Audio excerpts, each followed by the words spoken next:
Acid rain. Dear students, acid rain is a rain that is unusually acidic, meaning that it possesses elevated levels of hydrogen ions. It has harmful effects on plants, aquatic animals, and infrastructure. Emission of sulfur oxides and oxides of nitrogen from power stations, smelters, factories, automobile exhausts, etc.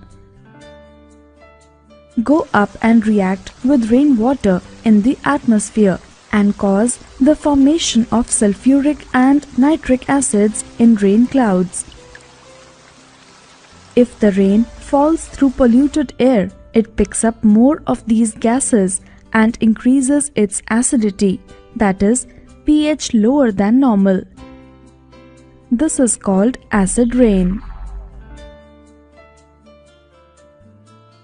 Effects of acid rain: damage to plants and animals, damage to soil,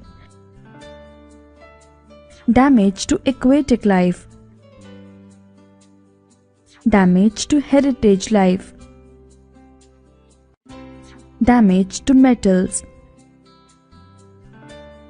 damage to chemical balance in soil.